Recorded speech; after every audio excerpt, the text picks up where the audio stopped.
네, 수험생 여러분, 두 번째 과학기술 지문 얘기를 해보도록 할게요. 처음에 이제 예고를 해드렸지만 요즘은 뭐 문제를 풀어드리진 않으려고요. 어차피 지문에 다 답이 그대로 있어요. 그죠? 다만 처음에 읽을 때 이렇게 정보량이 이렇게 많은, 모르는 용어가 많고 정보량이 많은 이런 지문을 만났을 때 어떻게 읽었어야 되는가, 여기에 대한 얘기를 좀 해보도록 할게요. 자, 우리가 독서 지문을 읽을 때 이제 쌤은 이런 식으로 표현을 하는데요. 독서가, 그죠? 어떤 글에 가장 중요한 중심 정보를 이해하는 게 어려운 글이 있어요. 이게 없는 글은 없어. 중심 정보를 어떤 식으로든 다 이해를 해야 돼요. 근데 그 자체가 굉장히 고급지고 어려운 글이 있고요. 또 어떤 글은 정보량이 많아요. 이게 뭔 말이냐면 글을 읽을 때는 두 가지를 해줘야 된다는 얘기예요. 하나는 중심 정보를 이해하는 것 플러스 글의 흐름이 정리되는 것, 이렇게 두 가지를 해주면 돼. 막 수많은 정보가 막 아무리 이해가 돼도 떠다니는 것보다 이런 질서로 글을 쓰고 있구나, 이런 게 되게 중요한 그런 글도 있다는 거야. 근데 일반적으로 이해가 너무 어려워. 브레턴 우즈, 변증법, 이제 이런 애가 나오잖아요. 그러면 이해는 어렵지만 흐름은 쉬워요. 그죠? 이거 좀 완급이 조절이 되는 거죠, 출제자들 사이에서. 근데 정보량이 많다. 그러면 얘는 뭐냐면 흐름을 정리하는 것 자체가 어려운 글입니다. 요거를 해내야만 해요. 그럼 이런 글에 좀 개이득 이런 건 뭐냐면 그냥 안 쓸게요. 이해라고만 쓸게요. 중심 정보를 막 이해하고 납득하고 이런 건 약해요. 실제로 얘 풀어보면 뭐 이해할 게 뭐 대단하지가 않아요. 그냥 써있는 그대로로 보시면 돼요. 혈압은 이게 올라가면 혈압이 올라가. 그래서 얘가 이걸 올려. 그냥 이런 거 읽으면 되는 거야. 카테코라민이 이거 올려. 그래서 혈압이 높아져. 혈압이 내려가. 읽으면 돼. 있는 그대로를 받아들이면 돼요. 즉 이해의 깊이는 아주 얕다. 우리가 흔히 만나는 과학기술 정보량이 너무 많다, 자, 이런 글들은 거의 이렇다라고 느껴주시면 됩니다. 물론 이제 요 밸런스가 있죠. 밸런스가 있어요.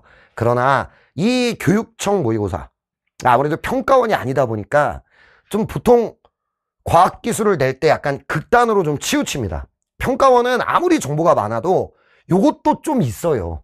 중심 정보 이해를 안 해도 되는 글, 그런 글은 없어요, 수능에는. 근데 다만 요게 중요한 글은 평가원에도 있죠. 그래서 오늘은 요거였다, 요걸 생각하시고요. 정보량이 많을수록, 정보량이 많고 이제 모르는 용어가 좀 많이 나오는 그런 글일수록 흐름을 정리하는 게 중요하고요. 그래서 1단락의 화제, 요거 파악해 주는 게 아주 중요하고요. 그 다음에 1단락 이후에 각 단락 첫 문장을 좀 잘 보세요. 왜냐면 정보량이 많은 글은 단락을 쓸 때 두 가지식으로 쓸 때가 아주 많습니다.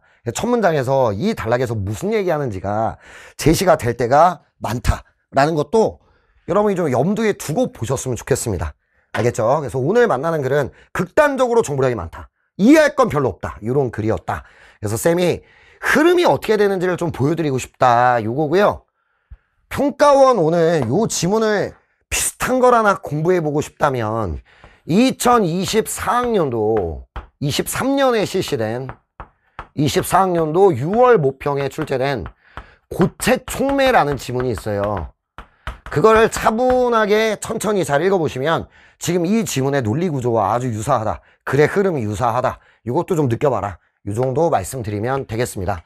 자, 1단락에서 뭐 이렇게 나옵니다. 혈압은 얘랑 얘의 곱에 비례하고 얘는 뭐 이렇게 되는 정도다. 이때 심장 박출량은 요거의 곱으로 구해지며 1회당 심장 박출량은 이렇게 결정된다.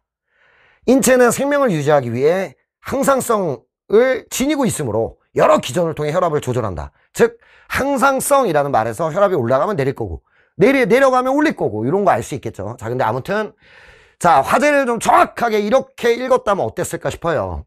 결국에 심장 박출량과 말초 혈관 저항의 곱, 여기에 비례하는 게 바로 혈압입니다. 혈압. 오케이? 여기다 쌤이 써놨어요. 이 두 개에 비례한다. 근데 여러분이 좀 읽어줄게. 이때 심장박출량은 1회당 심장박출량 곱하기 분당 심박수 이렇게 연결이 되고 있다는 걸 알아야 된다는 거야. 그 다음에 1회당 심장박출량 이것도 어떻게 구하는지 또 알려주겠대. 얘는 혈액량과 심장 근육 수축력에 의해 결정된다. 이 두 가지에 의해 결정된다. 이렇게 정보가 구성된 겁니다. 그러니까 혈액량과 심장 근육 수축력에 의해 1회당 심장 박출량 말도 어렵네요. 이게 결정되고요. 이거와 이거의 곱에 따라 얘가 결정되고 얘랑 얘의 곱에 따라 얘가 결정된다. 비례한다. 이 관계를 쌤이 이렇게 쭉 써놨습니다. 여러분은 이 정도 표시했으면 어땠을까? 이렇게 화제 제시가 나온 거죠. 그리고 쌤이 뭐라고 했냐면 단락이 바뀔 때 화제를 잘 읽었다고 치자. 외우는 거하고 달라. 정확하게 쓰여진 필자의 의도대로 읽어줄 수 있는 거야. 얘는 지금 연쇄적인 정보 구성이잖아. 얘와 얘의 곱에 비례하는데 얘는 이렇게 구하고 요거 곱인데 얘는 이렇게 얘의 영향을 받는다. 연쇄적인 흐름으로 묶어놓을 수 있겠는 거야. 요게 될 것 같고요. 자, 첫 문장에 집중. 단락 바뀔 때. 자, 체내 액체 총량인 체액량이 콩팥에 의해 조절되면 혈압이 변화한다. 자, 중요한 건 체액량이 조절된대요. 누구에 의해? 콩팥에 의해. 그리고 여기를 쫙 천천히 읽어보면 혈액이 막을 통과하면 이거 오줌으로 나가는 거고요. 그죠? 통과하지 않으면 다시 혈액으로 돌아가는 거죠. 그걸 느끼면 돼요. 그럼 쌤이 물어볼게요. 이것만 해줬으면 돼. 그럼 체액량이 뭐야? 지금 여과가 안 돼. 여과에서 나가야 배출이 되는 건데 안 나가. 다시 혈액이 된대. 그럼 체액량 증가는 바로 혈액이 되겠죠. 혈액량이 되겠죠. 이거를 잡아주는 게 중요했던 것 같아요. 그럼 이렇게 되는 거네. 콩팥 얘기 왜 나왔어요? 결국에 이 체액량은 혈액량 이렇게 되네. 이 콩팥에 의해 여과되는 양을 조절하면 체액량이 조절돼서 얘가 달라질 거고 얘가 달라지면 얘가 달라져서 혈압도 달라진다. 이게 이해를 한 거야. 흐름을. 쌤아 이해되죠? 화제를 정확히 읽었다면 그리고 체액량이 결국 혈액량과 연동될 수밖에 없다는 걸 읽어줬다면 이렇게 첫 번째 중심 정보. 이거 세부적인 거 못 외우잖아 우리가. 물과 나트륨 못 외워. 와서 확인해야 돼. 다만 여러분이 정확히 볼 건 이런 식으로 정보를 구성하고 있다는 걸 정확히 읽었어야 된다. 이렇게 될 것 같다. 자, 그 다음 단락이에요. 체액량은 콩팥에서 일어나는 제흡수 과정에 의해서도 조절된다. 자, 체액량을 조절하는 것 또 하나 제흡수 과정. 그 밑에 읽어보면 RASS 호르몬 체계가 나와요. 엄청 길게 과정이 쫙 나와요. 뭐 1번, 2번, 3번, 4번 이렇게 뭐 붙여가면 읽을 수 있는데 못 외워. 못 외운다고. 그지? 그냥 그렇다고 정도 하는 거지 우리가. 자, 아무튼 그 결과 체액량 증가! 중요한 건 여기구나. 이렇게 느껴야 되는 거야. 이런 과정을 거쳐서 이따가 물어보면 와서 확인은 다 해야겠지만 어쨌든 이 과정을 거쳐 체액량 증가. 이거에 의해 체액량이 올라가면 1회당 심장박출량 올라갈 거고 심장박출량 올라가니까 혈압도 증가하겠죠. 혈압이 상승한다. 이해와 납득. 흐름을 잡아주니까 화제를 중심으로 글을 어떻게 쓰고 있는지 알아버리니까 쉽게 되는 거죠. 그 다음 안지오텐신 변환 효소는 혈관 확장 물질인 브라디키닌을 분해한다. 확장 물질을 분해하니까 수축하겠죠. 자, 얘는 이것도 건드려요. 안지오텐신 변환 효소는 이 과정, 이 제흡수 과정 하위 개념이야. 제흡수 과정에서 안지오텐신 변환 효소는 심장 근육 수축력을 조절해서 혈압을 올릴 것 같고, 그 다음에 안지오텐신 2 얘는 혈관 근육인 광활근을 수축하게 한대요. 자, 이것도 뭐 사실 이게 심장 근육은 아니라서 그죠? 그쵸?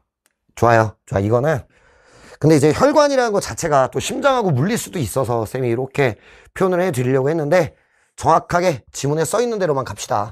자, 아무튼 둘 다 이 혈관 근육을 수축하게 함으로써 저항을 증가시킨다. 그렇다면 여러분은 이 두 개가 얘를 끌어올린다는 걸 알 수 있죠. 저항을 끌어올린다. 그 저항을 끌어올리는 게 혈관 근육 수축인 걸 알 수 있게 된 거죠. 자, 요 정도 됐죠? 네, 이러면은 다 이해가 된 거야. 어차피 못 외워. 여기다 뭐 순서 정도 붙여주면서 읽어줬다. RASS 체계. 그 다음 결국 그 과정을 거쳐 체액량 증가. 그 다음 안지오텐신 변환 요소는 혈관 수축을 하게 만들어서 혈압 상승. 안지오텐신 2도 결국 저항을 증가시켜서 혈압 상승. 요것만 납득해 줬으면 되는 거죠. 질서를 이렇게 가져가고 있는 거죠. 자, 그 다음 마지막 단락. 자, 신경반사 역시 혈압 조절에 관여한다라고 해가지고 카테코라민이 나와요. 자, 쌤이 여기다 써놨습니다. 결국 신경반사도 혈압에 영향을 끼칠 건데, 혈압에. 근데 카테코라민이 나옵니다. 이게 흥분하게 되고 이러면서. 그래서 얘는 수용체에 결합하여 해당 기관에 작용한다. 카테코라민은 혈관에 작용하여 혈관의 수축! 혈관의 뭐? 수축! 저항이죠. 됐죠? 아까랑 똑같죠? 수축! 하고 근육 수축력! 이렇게 되니까 일로도 오는 거지. 심장 근육 수축력. 그러니까 이 두 개를 끌어올릴 수 있는 애입니다. 그죠?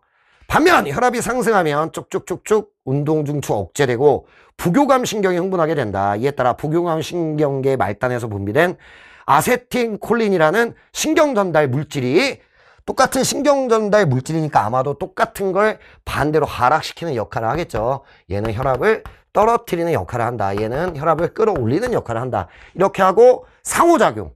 여기 나왔던 레닌하고 레닌과 안지오텐신 2, 그 다음에 카테코라민의 콜라보. 요거 좀 읽어주면 끝! 정보량이 많은가요? 그죠? 아니, 물론 이제 왔다 갔다 해야 돼. 어쩔 수 없어. 정보량이 많은 지문은 어느 정도에 왔다 갔다는 해야 돼. 그럼 처음 읽을 때 뭘 해야 되냐? 중심 정보 잡아서 이해해야 되고 흐름을 잡아야 돼. 결국 이 글의 흐름은 뭐야? 1단락에서 비례반비례를 이용하기 위한 화제를 제시하고요. 2단락 콩팥은 혈액량을 높여서 혈압을 상승시킨다. 여과를 줄인다. 요거고요. 그 다음 제흡수 RASS 과정을 거쳐 체액량을 증가시켜서 혈압을 끌어올린다. 그 과정에서 안지오텐신 변환 요소는 혈관 근육 수축을 도와 말초혈관 저항을 증가, 혈압 상승. 안지오텐신 2는 말초혈관 저항 상승, 혈압 상승. 그 다음에 신경반사에서는 카테코라민 요 두 가지를 통해 혈압 상승. 얘는 요 두 가지 혈압 하강. 이렇게 되겠죠. 요 정도가 납득이 되는 거죠. 아, 결국 이렇게 연결되어 있구나, 정보가. 이게 흐름을 이해. 쌤아, 이해되죠? 이렇게 읽었으면 이 지문 완벽하다. 이렇게 말할 수 있을 것 같아요. 이걸 기억하렴. 얘들아, 독서는 암기가 아니야. 암기력 테스트라고 생각하십니까? 그럴 리가 없잖아요. 야, 너 외우는 거 잘하면 그거 아니잖아. 그러니까 한 번 읽고 외우는 게 아니라 이해하는 거야. 뭘 이해할 거야? 얘들아, 이거 읽으면 RASS 체계가 막 이해가 돼? 의사만큼? 그거 안 돼. 써있는 대로를 받아들이는 거야. 이해됩니까? 우리가 왜 그런 분들도 계세요. 독서 지문을 읽으면 100% 이해해라. 근데 계속 말씀드리지만 100%를 이해한다는 건 일어날 수 없어요. 그럼 다시 사셔야 돼요. 19년. 과학 캠프도 좀 많이 다니시고 경제 캠프, 법 캠프. 그냥 모든 일에 관심을 갖고 19년을 다시 사세요. 그러면 그래도 100% 이해는 안 될 겁니다. 쌤아, 이해돼요? 서울대 국어국문학과 교수님을 모셔다 놓고 이거 완벽하게 이해해보세요. 못합니다. 어떻게 이해해요? 우리가 안지오텐신 2가 어떻게 생겼는지도 모르는데 이걸 어떻게 이해해? 안 되는 거지. 단 써있는 그대로를 받아들일 수 있고 필자가 이해하라고 한 수준을 이해하는 것뿐이에요. 읽을 수 있다는 건 그런 것이다. 그래서 정보량이 많은 지문은 막 깊이 있게 들어서 이해하는 싸움이 아니라 정리를 잘하는 싸움이고 그걸 바탕으로 중심 정보를 찾아내는 싸움이다. 이렇게 느꼈으면 돼요. 그러면 지문이 이렇게 예쁘게 정리되는 거야. 정보량 엄청 많은 것 같은데 결국 쉽게 정리하면 이거예요. 나머지는 결국 지문에서 확인하며 일치 불일치 따져야 될 것이다. 이거 생각하시면 되겠죠. 쌤아, 이해되죠? 자, 여기까지가 오늘의 과학기술 독서 지문에서 제가 드릴 말씀이었다. 이 정도가 되겠습니다. 자, 아까 처음에 말씀드렸었는데요. 2024학년도 6월 모평에 출제됐던 고체촉매. 그게 아주 비슷해요. 화제에서 약간 비례반비례에 활용할 수 있는 것들을 화제로 주고 그 다음 2단락에서 연결, 3단락에서 연결, 4단락에서 연결. 그래서 고체촉매 활성을 어떻게 높이는가 이렇게 납득하도록 글을 썼거든요. 그게 오늘 교육청 모의고사 지문의 과학기술 지문과 아주 구조가 유사했다. 요거 정도 참고해 주시면 되겠습니다. 자, 여기까지 갈게요. 고생하셨습니다.